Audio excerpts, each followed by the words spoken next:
Hello everybody, and thanks for joining us as we get ready for the start of the first of two test matches between South Africa and Pakistan. And this is going to be a beauty. It always is at Supersport Park. There's plenty of action at this venue, and both teams are going to look forward to playing this one. South Africa right now more so because they've won the toss and have elected to bowl first. Shan Masood said in the toss that it's quite obvious that it's going to suit the seamers initially. It has got a bit of a green tinge. There has been some rain around. There has been a tent that's been used over the pitch about 60% of the time over the last 9 days. So there's bound to be a little bit of moisture. Corbin Bosch is getting a run, so he's going to be on debut. So this is going to be fascinating. And South Africa, as far as they're concerned, they need to win one of these two test matches to qualify for that World Test Championship at Lord's in June. So that's their aim. And Pakistan, well, they won the one-day series. They've got a whole host of their players playing in this test as well, and they've got the teams. I've got Ramiz Raj alongside me and also Sean Pollack. Sean, take us through the South Africans for starters. Same top six, Hazy, for what we saw at St George's for that encounter. And Kyle Verreynne will come in at number 7, fresh off 100 in that test match as well. Then there's just the 4 bowling options, obviously from a seamer's perspective. Jansen Bosch making his debut, so exciting times from Rabada. Patterson, I think, could be effective. And then maybe Aidan Markham might be required to bowl a little bit of off spin at some stage. But a pretty secure side, and they're banking on the seamers to win the game for them. Ramiz, Pakistan. Yes, I mean, the focus will be on their batting, how well they play on a pitch that will bounce, will have a bit of sideways movement, and how well they play the bouncer delivery. And I think the way they shaped up in that ODI series will give them a lot of hope and a high. Bowling looks pretty steady. Mohammad Abbas is making a comeback after about 3-4 years. Ahmed Jamal is a good all-round cricketer, and then Khurram Shahzad is coming back after an injury, so it looks pretty good. And so as far as I'm concerned, Sam Ayub will be the star for me in that batting lineup. How well he plays pace. Terrific length at this venue, and he really has been successful. Kumar Dharmasima is the TV umpire, and Richard Richardson the match referee. Right, here we go. Rabada to start. Scott slips. A little bit of extra bounce off the thigh pad, close to Dazorzi. Rabada will provide the blueprint for the rest of the cast to follow, because he's got experience, he's got skills, and this wasn't such a bad delivery to start the proceedings. Came back, hit him high on the thigh, and that short leg fielder therefore becomes quite necessary. Yeah, real steep bounce, and Rabada is experienced enough to know how to work out the right length on this pitch. Yeah, that's his great strength.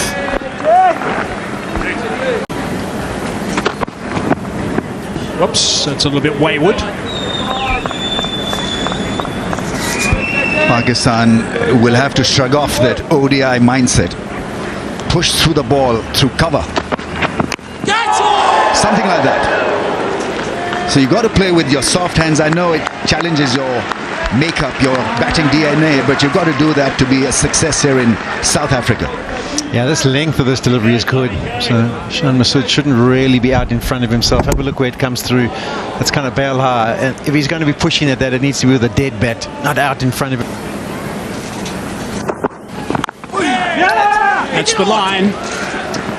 And the skipper opens his century in an ODI game at this venue last time around. Marco Jansen, who was outstanding the first test match against Sri Lanka when he got that best of 7 for 13. Pakistan have never won at this venue. Played 3, lost 3. Thanks, Hazy. Ramiz, Pakistan have not recorded a test win in South Africa for nearly 18 years. Rambo? Double thanks.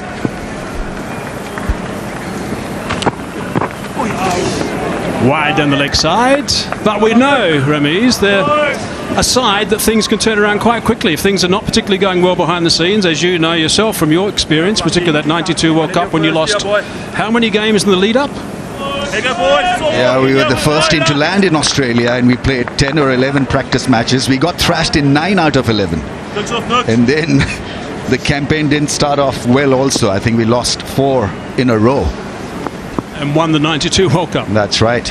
With you taking the final catch.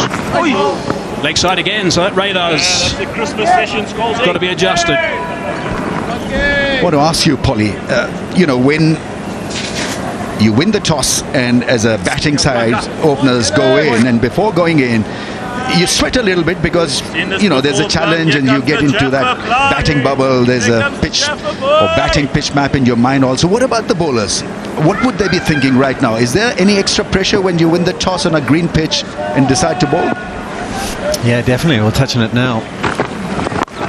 So obviously you got the surface and you see the ball carrying through, and then the pressure goes on because the team believes that you've got that ability to bowl them out cheaply. And it's all about trying to get your wrist position right, you find your decent length, build the pressure and try and make early inroads. But you can't really force the issue too much. You've got to allow yourself just to back your lengths and your plans. And Marco Jansen, he's just settling in. I think those first deliveries, I don't think it came out of his hand all that well, but he'll settle in because he should be quite excited about the opportunity of bowling to two left-handers.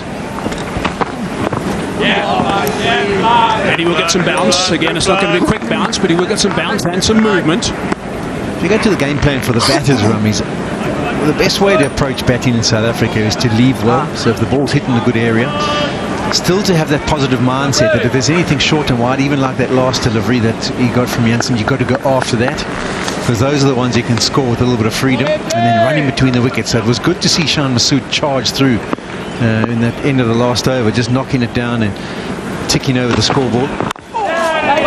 Sam Ayub has got to embrace that boring outlook towards batting, so that ball that he hit. So Day Test match, it's a special event. Oh, that's pretty adjacent. That's worth the shouts. There's a sliding leg side. I think the skipper's going to be interested in this one. He'll want some information. Yeah, we saw in the first over the wrist of Marco Jansen was just kind of pushing things down the leg side. It's interesting. South Africa won a fast start. Yeah, Temba Bavuma saying, I'm going to have a look, and at worst I think it's going to be an umpire's call, so I won't lose my review. TV umpire to director, we have a player review for LBW. On-field decision is not out. Check both feet, fair delivery. Front on replay, please.